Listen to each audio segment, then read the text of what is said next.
Olá, sou Fábio Rodrigues, cirurgião bariátrico, e hoje vamos falar com vocês tudo sobre os alimentos inflamatórios.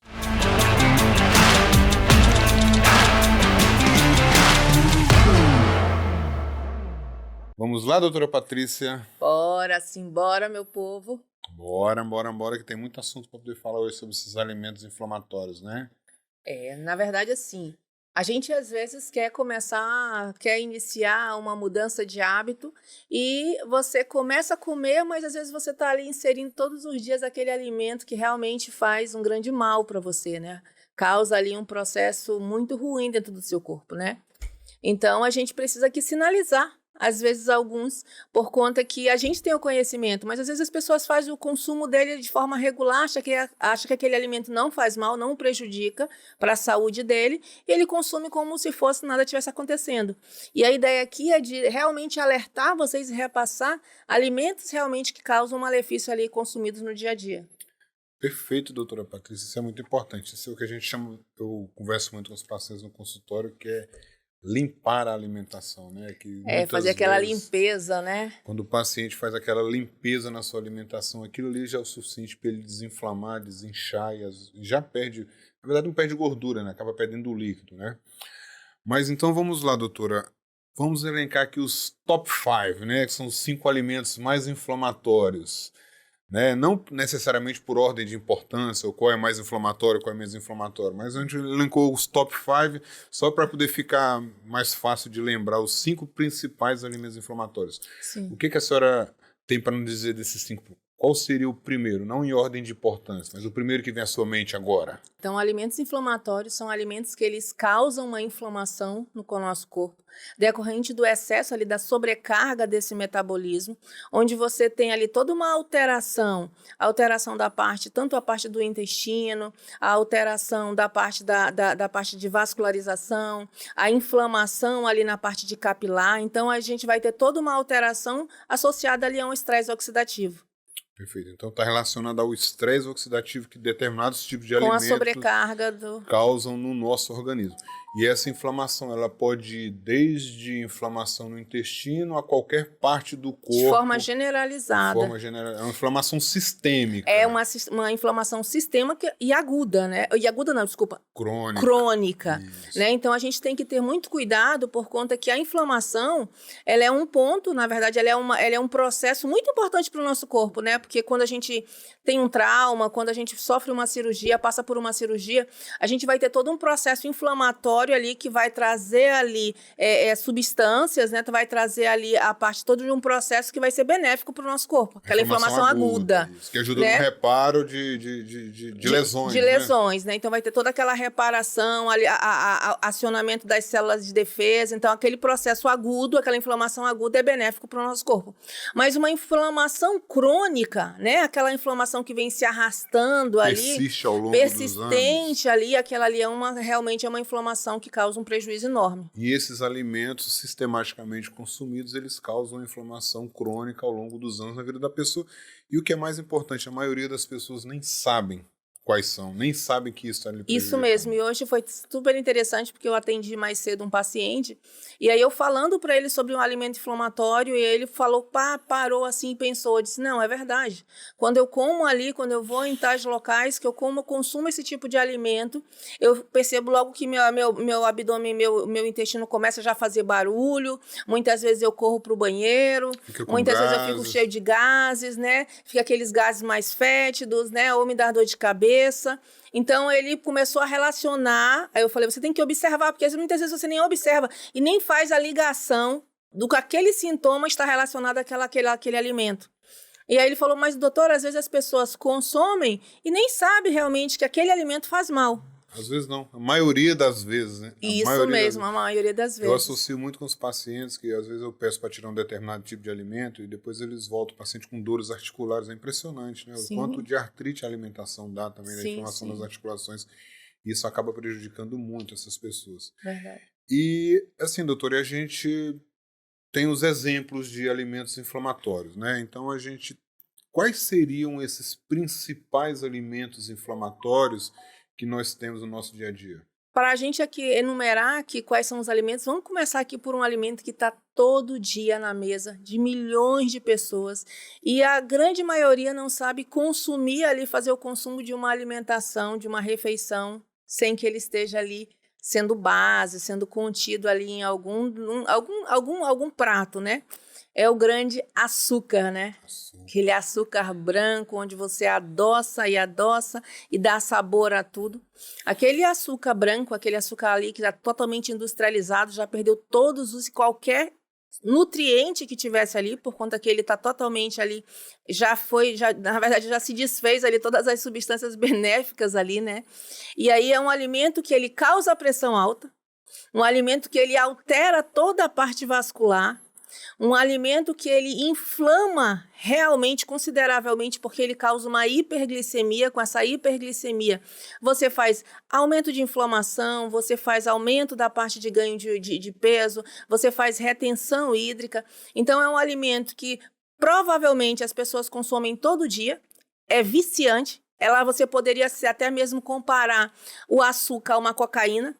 A mesma sinalização que ela faz, aquela necessidade que o paciente tem de consumir aquela droga, o paciente tem simplesmente de não conseguir ficar sem o açúcar. O efeito bioquímico no nosso cérebro é o mesmo. É o mesmo. O que diferencia a potência de um. Enquanto aquelas comidas mais adocicadas dão aquela sensação de bem-estar, aquela sensação gostosa, quem cocaína alucina, né? Até por conta que ela libera substâncias excitatórias, né? Então, já é comum o paciente já querer. Então, às vezes eu não sou viciado. Você, na verdade, diga para um paciente que ele, a partir de amanhã, ele não consumir açúcar. Ele consegue dizer assim para ele, se eu não vou abastecer naquele posto ali, por conta que aquele posto tem gasolina, combustível adulterado e ele pode danificar meu carro. Ele não vai abastecer mais ali. Mas diga para esse paciente para ele ficar a partir de agora sem açúcar no café dele, no suco dele, né? Ele retirar completamente aquele açúcar. Pergunta se ele... Mas tirar o açúcar? Mas, não. Doutor, como? Como? É impossível. Eu não consigo. Porque ele é viciante. Então, realmente é um alimento inflamatório que causa um estrago absurdo devido ao potencial nível de inflamação que ele causa no nosso organismo. Por conta do índice glicêmico muito alto, leva a glicose muito rápido, né? Sim. E o açúcar mascavo? Na verdade, o açúcar mascavo ele também faz essa elevação da hiperglicemia, então é contraindicado para pacientes que estão dentro de um diabetes, dentro de um ovário policístico, né, a SOP, dentro de um paciente que é pré-diabético. Realmente ele vai continuar causando aquela hiperglicemia, mas o diferencial em relação ao açúcar refinado é que esse açúcar mascavo ele ainda tem ali, ele está íntegro ali aquelas substâncias ainda nutrientes, né, que ele ainda não foi realmente processado de forma a perder todos os nutrientes. Perfeito. Então, para um paciente que precisa emagrecer, para um paciente que é diabético, um paciente que tem ovário policístico, esteatose hepática, ele é prejudicial. Sim. Mas entre um e o outro é melhor o açúcar mascavo. Entre um e outro que você vai escolher, então você pode trabalhar. Qual seria a dica? A dica é você trabalhar na redução do consumo desse açúcar. Se você coloca 2 colheres, você pode colocar uma. Então, se você puder trocar o açúcar mascavo por um adoçante, um poliol, como eritritol, xilitol ou estévia, seria o mais adequado, né? Caso você consiga, ou também tolere ali o sabor. Ou caso você realmente trabalhar aí a reeducação para que você desmame aí esse vício do açúcar. Eu tomo café sem açúcar há mais de 10 anos. Como é que eu fiz? Qual foi a minha estratégia? Primeira coisa, não adoçar a garrafa inteira, né? Quando você prepara o café.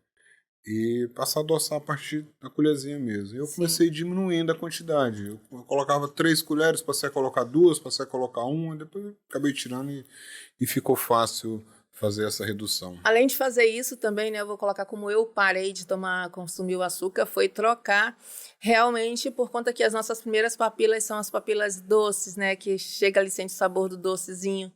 Então, eu tomar o café sem adoçar, realmente sem adoçante, o café realmente amargo, mas eu utilizar, trocar ali, colocar uma banana pacovan assada, colocar ali uma batata doce. Então, aquele adocicado, né, da batata doce, ela conseguia ali amenizar aquele amargo do café. Realmente foi uma estratégia que para mim funcionou, né? Cada um vai escolher a sua estratégia que funcione melhor. Mas é importante que realmente as pessoas... a estratégia do adoçante é boa também, mas o que acontece com o adoçante? De repente a pessoa não perde o hábito do paladar doce. Ela troca o açúcar por um xilitol, por exemplo. Sim. No dia que ela tiver um café que não tiver o xilitol e tiver o açúcar, ela vai acabar consumindo café com açúcar. Hoje eu não consumo café com açúcar. Se tiver um café com açúcar, eu não consigo tomar, porque eu já perdi totalmente o hábito. Então, é bom também, porque não tem caloria, os adoçantes artificiais. Porém, se a pessoa conseguir tirar o hábito, seria a melhor estratégia para ela, sim, com certeza. O ideal realmente é você trabalhar e fazer o consumo dos polióis, como nós falamos, né? O stevia, o eritritol e o xilitol. Esses seriam realmente os mais adequados, né, para trabalhar aí. Não que ele não eleve a insulina, né? Isso. A gente tem que lembrar isso, né?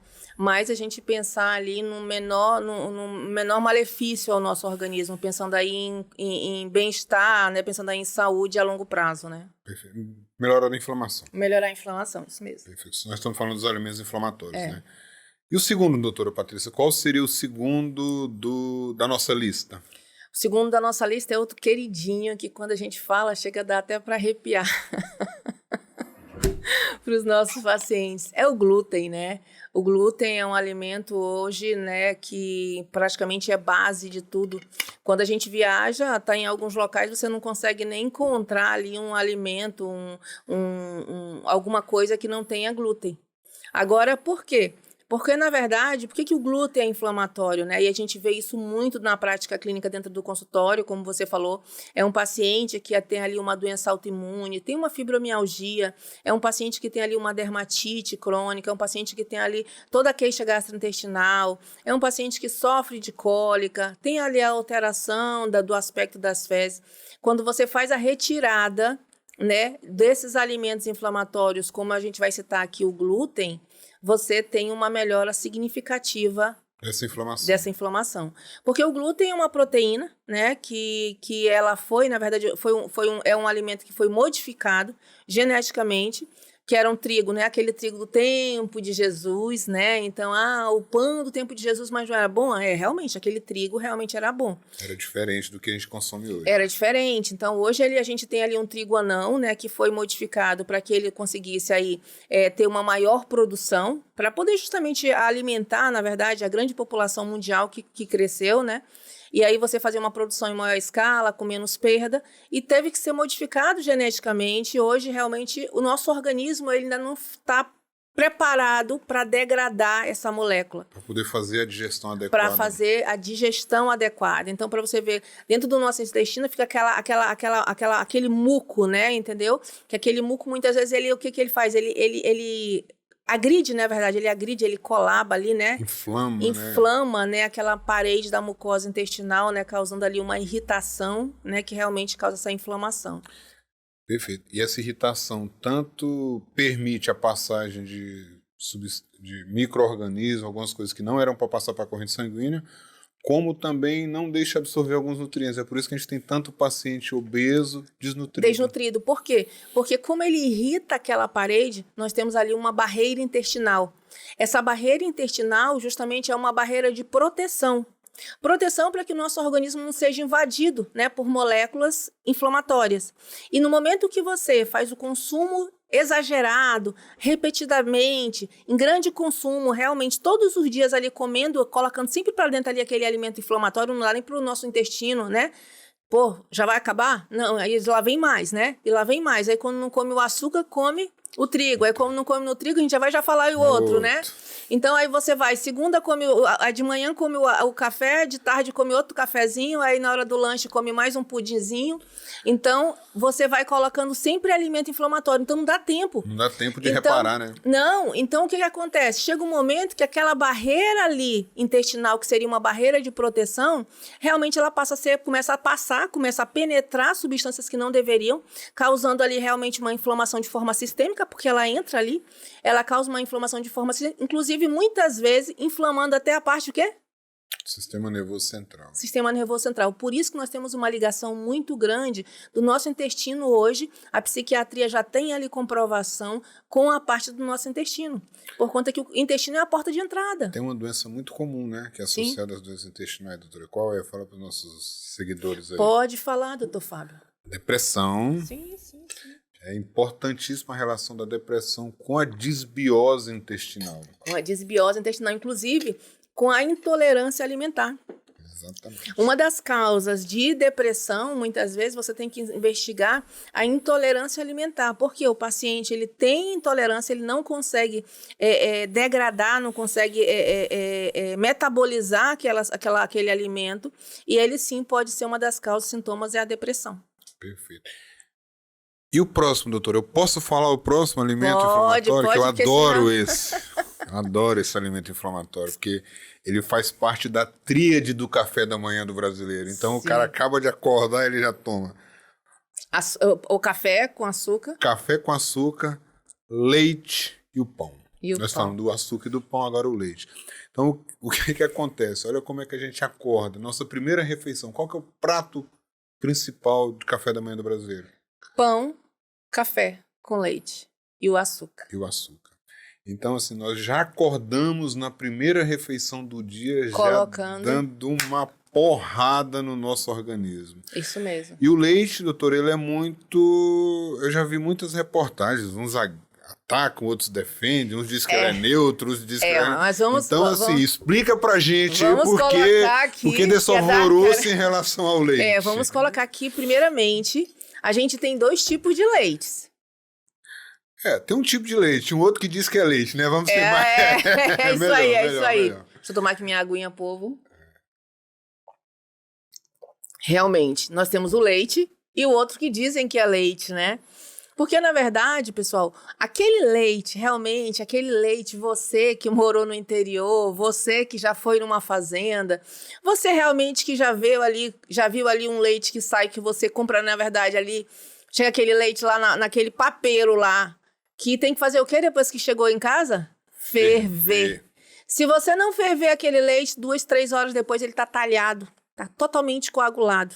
Coalhado, né? Coalhado, né? Coagulado não, coalhado, né? Coalhado.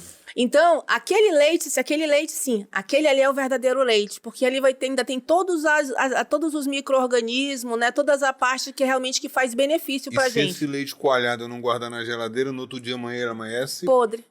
Então é um leite que com 24 horas, se você não tiver um preparo adequado dele, ele você está vai podre. perder esse leite. E aí você imagina, você compra aquele leite que tá ali naquela caixinha ali, que passa 1 ano ali na prateleira do supermercado. Aquilo ali não é leite. É tudo. Menos leite. E aquele leite, aquele tipo de leite, aquele produto, aí sim é um alimento inflamatório. Aquele produto, porque aquele leite que nós compramos lá, que veio lá do interior, aquele que tá lá no interior, aquele que tá lá na vaquinha que saiu, aquele ali é um leite que não é inflamatório. Nem lá em Goiás a gente consegue mais aquele leite quando a gente vai lá pra casa da minha mãe. Não, ela continua tomando, sempre ela tem lá. Tem? Ela fala que é o único que não dá diarreia nela, porque quando ela toma aquele de caixinha, ela fica com diarreia.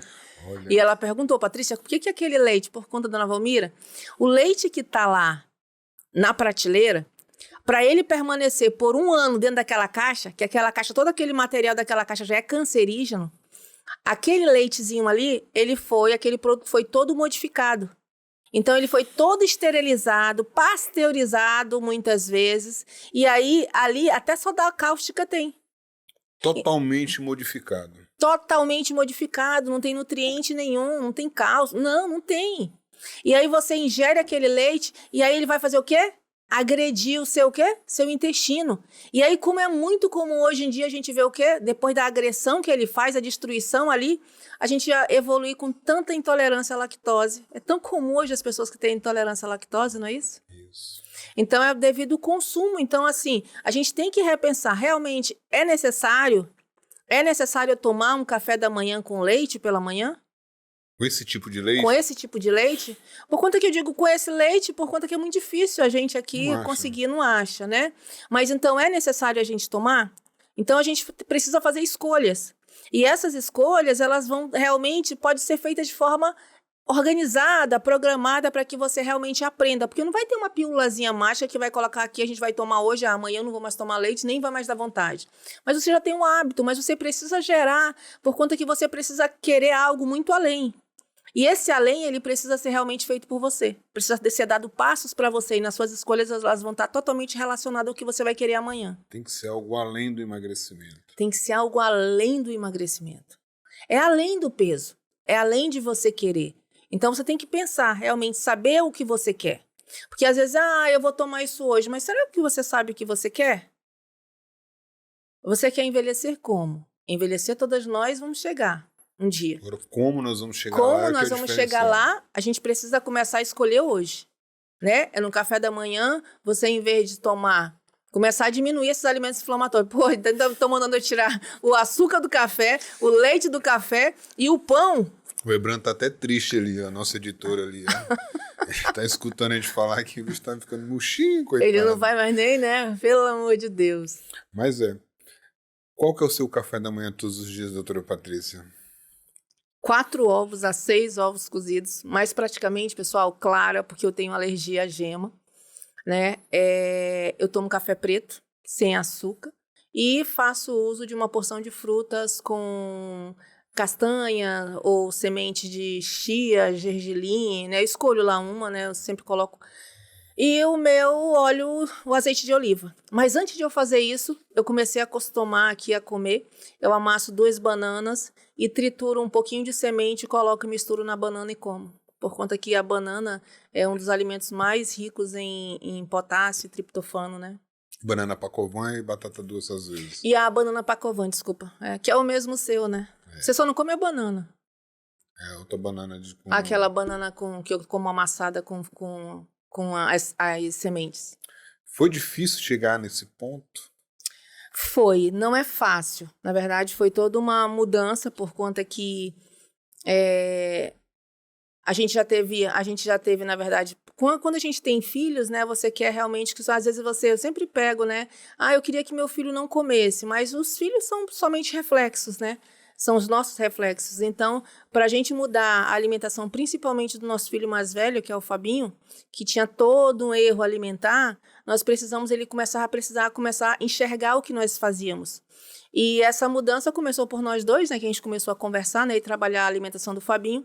E o mais legal é que hoje eu trabalho com meus pacientes, e quem vai comigo sabe disso, eu digo, não adianta você sair tirando tudo. Né? E eu aplico muito o que eu fiz com o Fábio Filho. Então, hoje o Fábio Filho é uma criança de 13 anos, que ele não toma café da manhã sem açúcar, sem o leite, com o whey, come os ovos dele. Isso realmente é opção dele e não foi imposto para ele. Né? Então, cada ano o Fábio Filho ele adere a uma coisa que ele vai inserindo e de forma que não agrida ele, por conta que, imagina, Fábio Filho, tu vai tomar, hoje tu não vai mais comer um sanduíche. E aí nunca mais tu vai comer. Quando ele chegasse na casa da vizinha, na casa do amiguinho, oferecer, vai comer e daqui a pouco tá escondendo, começar a esconder as coisas de mim. Então ele sabe que ele pode fazer tudo, mas ele tem que fazer com equilíbrio. Então é permitido, a gente libera para ele uma vez por semana, para ele comer um sanduíche, tomar um sorvete, às vezes ele quer uma pizza. Então um diazinho dele, uma refeição dele da semana. Não é o dia do lixo, né? A refeição do lixo. Não, a refeição, e isso tá bem. Então a Rafa até comenta assim, hoje a mamãe vai deixar eu comer pão. Que é o que ela gosta, né? Então ela vai começando a saber, inclusive isso já é tão coisa dela que a professora na escola dela falou, Patrícia, a Rafa hoje comprou uma pizzazinha. Eu fiquei, será que a Patrícia tá sabendo disso, né? Mas não, então é para ela saber que ela pode. Porque a sexta-feira o lanchinho é o dia da fichinha, da fichinha dela, que ela faz a escolha dela. Mas eu já fico feliz por conta que ela não me escolhe um chocolate, ela não me escolhe um bombom, ela não me escolhe um refrigerante, ela não me escolhe um picolé, né? Então ela vai lá e come uma coisinha que ela tem curiosidade. Não tem como você não dizer que não tem. É complicado para criança. O que eu falo para os pacientes é o seguinte, são degraus que a gente precisa subir. Né? Se você pega o teu café da manhã, se você que está nos assistindo agora, toma café da manhã, leite, café e açúcar e come pão, você não vai conseguir deixar os 3 de uma vez só. Não. Escolha um. Isso mesmo. Se adapte. Eu vou substituir o pão pela batata doce, pela macaxeira, sei lá. alguma coisa que no outro momento a gente pode falar o que seria a substituição mais adequada. E persista naquele. Cada degrau que você subir, não volte. E faça alguma coisa que você consiga manter. Eu vou tirar o leite, mas eu não consigo ficar sem leite. Eu vou fazer hoje um leite de coco, eu vou fazer hoje um leite de amêndoas. Você vai conseguir manter esse leite? Faça algo que você consiga manter. Que seja sustentável, né? Pequenos passos sustentáveis. Pequenos passos e sustentáveis. E comece a aprender, na verdade. A grande diferença está em você manter uma consistência. Se organizar e manter uma consistência. Depois isso já vira um hábito. A consistência é mais importante do que a intensidade. Se você que está nos ouvindo agora largar o café, o leite, o açúcar, o café e o pão no seu café da manhã, provavelmente você não vai conseguir dar consistência nisso. Em algum momento você vai acabar voltando para os 3 de uma vez só. Sim. Então vão pequenos passos. E se alguém que você conhece largou os 3 e conseguiu manter? Ótimo. Ótimo, parabéns. Né? Mas não se compare a ninguém, você é único. Você é único, não se compare, não queira se comparar, não queira copiar ninguém. Faça uma coisa que você consiga manter. Então, dê pequenos passos dentro da sua realidade, o que você consegue realmente, que não vai agredir você, o fato de você permanecer isso aí todos os dias, fazendo aquele pouquinho ali ao longo de alguns dias e alguns meses, na verdade dias não, alguns meses, aí você vai realmente ter mudado esse hábito e aí começar a inserir novos alimentos. Perfeito, doutora. E vamos lá, vamos continuar aqui na nossa caminhada, aqui na nossa lista, aqui, cortando, tesourando aqui os alimentos inflamatórios aqui para os nossos seguidores aí ficarem loucos hoje aqui com o que eles não podem ou não deveriam comer. É verdade. Vamos para o 4º alimento inflamatório. O 4º alimento nós poderíamos colocar ali o óleo de soja, né? O óleo de soja, por conta que você muitas vezes prepara aquele alimento, eleva esse óleo a altas temperaturas, a mais de 100 graus, então isso aí ocorre ali todo um processo ali de formação de gorduras saturadas, né? E faz um malefício também enorme, né? Então, a gente poderia citar aqui vários, passar aqui refrigerante, né? Com alto consumo ali de açúcares, ácido fosfatídico, né? A gente poderia colocar aqui tudo que é produto industrializado, né? Aquele ketchup, aquela maionese que está dentro, a margarina, né? Que a gente poderia falar aqui, passar aqui que nem alimento é. Que nem alimento é, né? Que se você pegar aqui, eu sempre lembro, né? Se pegar aqui um potinho de estrume, um potinho da margarina, se você colocar lá para ver quem é que vai, o que que os bichinhos vão procurar querer comer, ninguém vai lá no potinho de margarina. Vai lá no potinho de estrume. Vai lá no potinho de estrume. Então, a gente precisa realmente fazer boas escolhas. O óleo vegetal, ele é levado a altíssimas temperaturas para que se consiga extrair o óleo, por isso que ele é tão inflamatório. E uma substituição boa para o óleo vegetal, que acaba sendo um alimento anti-inflamatório, é o azeite de oliva. O azeite de oliva ele não é levado a temperaturas. Sim. É um óleo que ele é extraído através só da prensa. Sim, sim. Só da prensa. Então ele ajuda bastante. É uma boa substituição para o óleo de soja. Né, que dá para melhorar bastante a qualidade nutricional que a gente usando o azeite de oliva. Então, o que você vai selecionar? Como você vai selecionar se esse alimento é ou não é inflamatório? Esses aqui são os básicos, tá, pessoal? Mas é você trabalhar para que você descasque mais e desembale menos. Então, pense, tudo que vem da natureza... Eu tenho um paciente que fala, aquele ditado russo de um paciente, outro ele fala assim, tudo que vem de Deus presta, tudo que vem de homem não presta. Entendeu? Mais ou menos assim, tudo que Deus fez presta. Tudo que Deus fez presta, a hora que o homem bota a mão e inventa, muda alguma coisa, fica ruim. Não presta, né? Então, assim, ele fala... foi mais ou menos assim um ditado que ele falou, e eu achei super interessante, porque se você pegar as frutas, se você pegar os legumes, se você pegar os tubérculos, né? Comida de verdade, presta. Presta. Aí, quando você vai pegar, o cara inventou uma bolachinha, inventou um negocinho, inventou um suquinho de caixinha. Inventou um espremedor de fruta, que você espreme a laranja e coa ela e vira um xarope de frutose com volume altíssimo. Não que não seja bom do ponto de vista nutricional, mas para quem é diabético, para quem precisa emagrecer, um suco, por exemplo, não é uma boa opção de escolha. Quando a gente for pensar em emagrecimento, aí a gente vai entrar já em outro ponto. Mas o suco é bom, se a gente for colocar em comparação a um refrigerante, se esse suco não for adoçado, realmente ele é melhor. Né? Melhor. Mas era muito melhor se você consumisse a fruta. Né? Entra naquela questão que o seu paciente falou, né? O homem botou a mão. O homem botou a mão, fez o quê? Criou o espremedor de fruta, tirou, coou, você pega só aquele xarope. Dependendo da quantidade que você tomar, passa a não ser saudável. Sim. Outra coisa que a gente faz também, que é muito comum aqui na nossa região, é a tapioca. né? Você pega a macaxeira, que é bom, vem da terra, vem de Deus, como diz o nosso paciente, né? Seu paciente. Aí o homem criou o processamento para poder virar aquele pozinho branco de alto índice glicêmico. Não, mas aí, doutor Fábio, não vem tirar a tapioquinha do meu paciente, não. Aquela tapioquinha caboquinha, por favor, entendeu? Até eu gosto. Aí entendeu? o X caboquinho, e aí bota além da tapioca, ainda bota banana frita no óleo de soja. Não, aí vai o com queijo calma. com leite. Não, vai com calma. Olha, eu falo pra você, se você passar a semana toda comendo, vai no final de semana, quer comer sua tapioquinha? Coma. Ela não vai acabar com toda a sua semana. Agora, não dá pra comer tapioquinha. Todo dia. Não, a tapioquinha, não. Aí porque você pode ter vários tipos, né? Você, por exemplo, hoje eu tive um paciente que ele tava me falando pra mim, doutora, eu tô triturando a linhaça e aí eu tô fazendo a tapioquinha da farinha da linhaça. Tudo bem. Entende? Então, assim, tudo bem, você tá fazendo, já tirou o pão, tá fazendo assim, sim, perfeito, tá ótimo.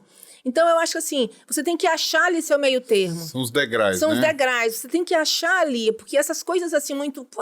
assim, eu sou muito realmente aversa a isso.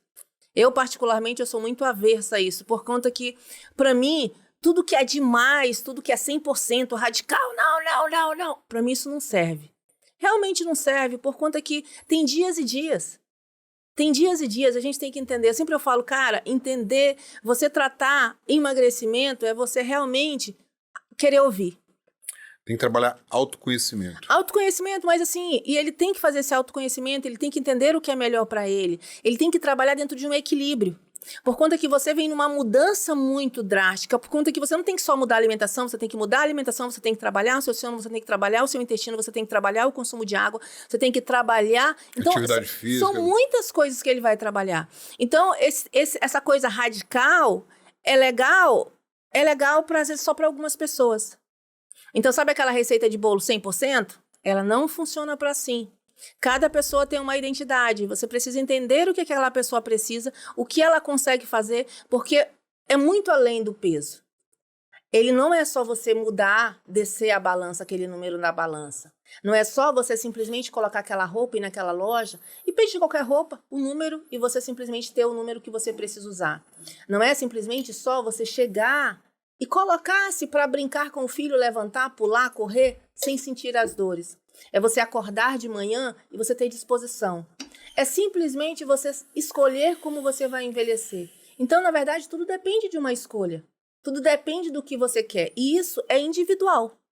Então, o paciente, ele precisa realmente... A primeira coisa é saber o que ele quer, porque se ele não quer, não tem quem faça acontecer. Ele tem que querer a mudança. Ele tem que querer. E achar a tua individualidade. Eu tive um paciente uma vez que eu gosto de comentar, ele falou, doutora, eu não deixo o meu pão.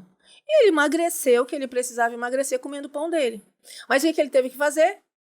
Tirar outros alimentos.